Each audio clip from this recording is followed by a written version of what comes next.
आज हम बात करते हैं choosing a research journal for publication. अब थोड़ा सा मैं स्टार्ट लूँगा, ठीक है। बाद में आप लोग साथ साथ क्वेश्चन करते हैं, मैं बाद में क्वेश्चन को आंसर करने की कोशिश करूँगा जो भी आपके क्वेश्चन होंगे। Choosing a research journal for publication.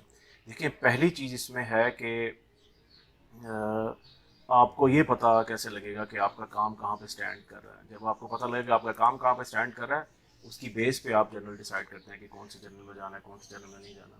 तो बहुत ज़रूरी है कि अपने काम के बारे में पहले डिसाइड करना कि मेरा काम किस कैलिबर का है, उसका इम्पैक्ट क्या है, कितनी वैल्यू का है। और अगर उसको कंपेयर करें आप दुनिया के लेट्स से टॉप 10 डेटा में, तो आपका काम कहाँ पे आता है। पता है, बहुत ज़्यादा लोगों को इस चीज़ का नहीं पता लगता। वो करते रहते हैं, मतलब दे ट्राई टू जज, लेकिन वो उनको पता नहीं लग पाता कि उनका काम कहाँ पे स्टैंड कर रहा है। तो मैंने अक्सर देखा स्टूडेंट को ना, पीएचडी स्टूडेंट को स्पेशली, वो प्रोफेसर से पूछ रहे होते हैं कि मुझे बता दें कि किस जर्नल में भेजना है, किस नहीं। हालांकि असूल ही होता है स्टूडेंट्स को, एक 6 माह साल अगर पीएचडी के हो गए हैं तो उसको इन चीज़ों का पता होना चाहिए अब कि उसका काम कहाँ पे स्टैंड कर रहा है, कौन से जर्नल में जा सकता है, कौन से जर्नल में पब्लिश करे वो पेपर। तो देखिए, इसका बड़ा एक आसान सा तरीका है जो कि मैंने भी फॉलो किया, और मैं मोस्टली लोगों को यही कहता हूँ कि तरीका फॉलो करें। वो तरीका क्या है कि आप भी आपका फील्ड है ना, उससे रिलेटेड लेट से रिसेंटली पिछले 6 माह में या 3 माह में जो टॉप 10 इम्पैक्ट फैक्टर के पेपर पब्लिश हुए ना, 10-20 कर लें। तो आप उनको अच्छी तरह से पढ़ें, ज़्यादा पेपर नहीं, सिर्फ 10 या 15 पेपर सेलेक्ट कर लें, अच्छी तरह से पढ़ें जो उसमें टॉप 10 या टॉप 15 रैंकिंग के जर्नल में। लेट्स अगर आपके फील्ड का कोई जर्नल पेपर है, सर्च पेपर है, जो नेचर या साइंस में पब्लिश हुआ है, तो उनको पढ़ें अच्छी तरह से। या और उसके अलावा कोई और अच्छे इम्पैक्ट फैक्टर में पब्लिश हो, उसको अच्छी तरह पढ़ें। और पढ़ के फिर देखें कि आप जब पढ़ेंगे ना, तो आपको फिर डिसाइड, आपको यानी कंपैरिजन हो जाएगा कि अब आपका डेटा कहाँ पे आ रहा है। लेकिन एक बहुत ज़रूरी चीज़ है पढ़ने के लिए, when you start reading it, तो आपको फिर बाइसनेस से बाहर निकलना पड़ेगा, आपको टोटली न्यूट्रल होकर पढ़ना पड़ेगा। तो उसका फ़ायदा ही होगा न्यूट्रल होने का कि आपको एग्जैक्टली पता लगेगा कि मेरा काम कहाँ पे स्टैंड करता है। अगर आप अपने काम को ही फेवर करेंगे, मैंने देखा है लोग अपने काम की प्रेजिंग करते रहते हैं, मेरा काम ये है, मेरा काम बड़ा ज़बरदस्त है। ऐसे नहीं है। आपको बिल्कुल ऑनेस्ट और न्यूट्रल होकर अपने काम को जज करना पड़ेगा कि मेरा काम कहाँ पे। अब आपने कंपेयर कर लिया, लेट से आपने 5 या 10 पेपर पढ़ लिए, अच्छे पेपर पढ़ लिए उस फील्ड के, तो अब आपको पता लग गया कि उस फील्ड में या मेरे फील्ड में अच्छे पेपर के लिए क्या क्या, what kind of data should be there in the paper, ठीक है। तो फिर आप कंपेयर करें, एक तो है कि कौन कौन से एक्सपेरिमेंट्स किए हो, और दूसरा है कि डेटा के जो रिजल्ट्स आए हैं वो रिजल्ट्स कहाँ पे फॉल करते हैं, वो 100 में से कितने परसेंट हो, टॉप 5% हो, टॉप 10% हो, कितने हो। आप जब अच्छी तरह से एनालिसिस करेंगे पेपर का, फिर आपको पता लग जाएगा। उसके बाद अपने पेपर पे हैं, आपने जिला से 5 या 10 पेपर पढ़ लिए, पढ़ने के बाद अब अपने पेपर पे आ जाए। अब अपने पेपर को अच्छी तरह से, कहते हैं ना, खंगालें, स्क्रोल थ्रू करें। यू हैव टू बी, कहते हैं ना, बाल की खाल उतारना।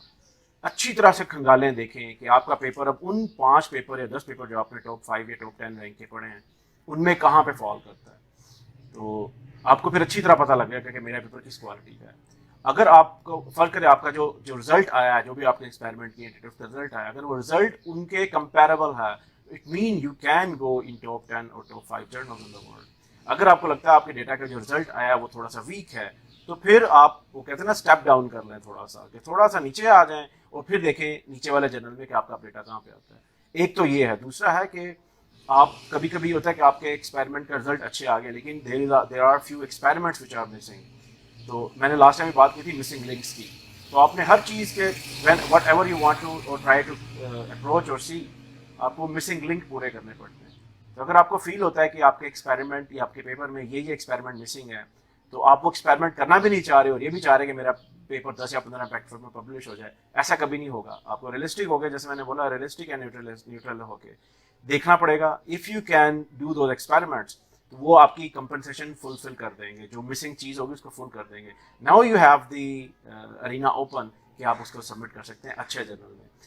एक और चीज़ अच्छे जर्नल में पब्लिश करने के लिए, कि उसी जर्नल को, एक तो है हर जर्नल का अपना स्कोप और थीम होता है, लेकिन उसके अलावा उस जर्नल में, जैसे मैंने बोला, टॉप 10 या टॉप 5 जो भी आपके फील्ड से रिलेटेड या करीबी पेपर है, उनको पढ़ें। और पढ़ के फिर आपको ये मालूम हो जाएगा कि मैंने अपने पेपर को, या मेरा paper in with respect to compiling and writing कहाँ पे आता है। आपको अगर उसमें कोई वीकनेस या सुकम नज़र आते हैं, उसको दूर करें, और ये इतना मुश्किल नहीं है। मुझे याद है जब मैंने अपना पेपर पब्लिश किया था, मेरा फर्स्ट पेपर ना टेक्निकल पेपर अंगवांते केम में पब्लिश हुआ था, जो अभी उस वक्त भी और अभी भी केमिस्ट्री में टॉप जर्नल्स में आता है। नेचर साइंस के बाद जैक्स और अंगवांते केम टॉप के जर्नल्स हैं।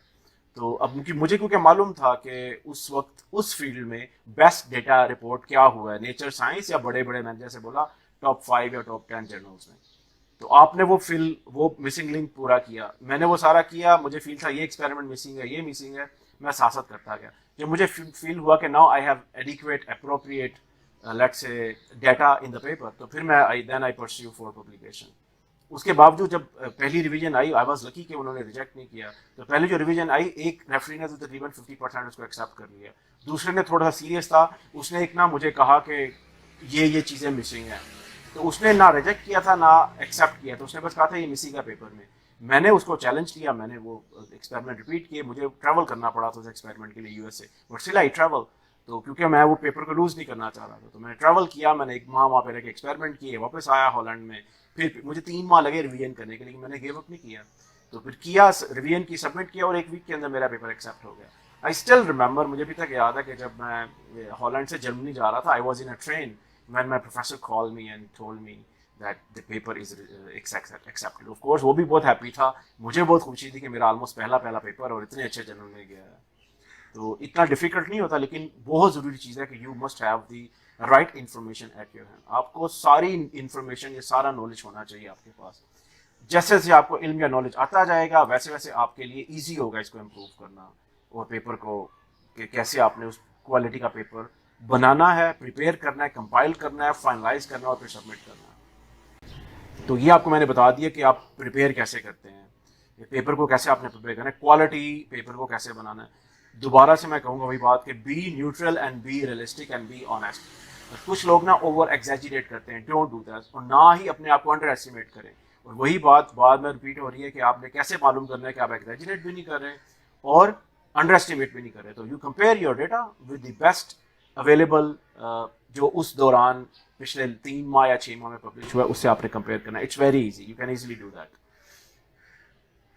अच्छा, अब नेक्स्ट है कि आपने, ये तो हो गया ना आपने प्रिपेयर, अब नेक्स्ट है आपने जर्नल कैसे चूज करना है।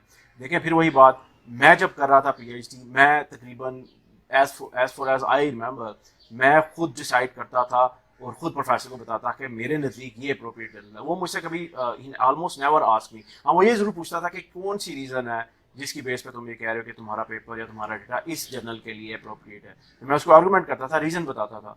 तो ट्राई टू डू दैट, आपको होमवर्क करना पड़ेगा। अभी भी ना, मैं अगर आज की बात करूँ मेरी फिंगर टिप्स पे मेरे फील्ड से रिलेटेड या थोड़ा सा लेट से ब्रॉड कर लूँ, तो 40-50 पेपर्स हैं, रिसर्च जर्नल्स हैं जो मेरी फिंगर टिप्स में हैं।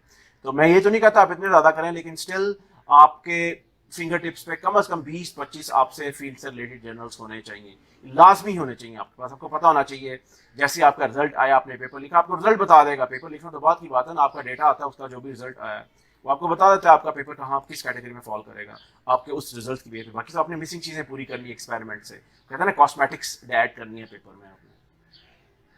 तो अच्छी तरह से लेट से 5 या 10 या 15, मैं कहूँगा 20 चैनल के करीब, 20 चैनल आप चूज करें और उन 20 चैनल को अच्छी तरह से उनके 3-4-5 पेपर पढ़ें, उसका स्कोप, थीम पढ़ें, एडिटोरियल कमेंट होंगे या अबाउट लिखा होता है वो पढ़ें उसको। तो ये सारा कुछ आपको बताएगा कि हाउ वेदर योर डेटा या जो आपका फील्ड है, जिस फील्ड में काम करें, अप्रोप्रिएट है उसमें पब्लिश करने के लिए कि नहीं है अप्रोप्रिएट। ठीक है, ये सारा कुछ आपको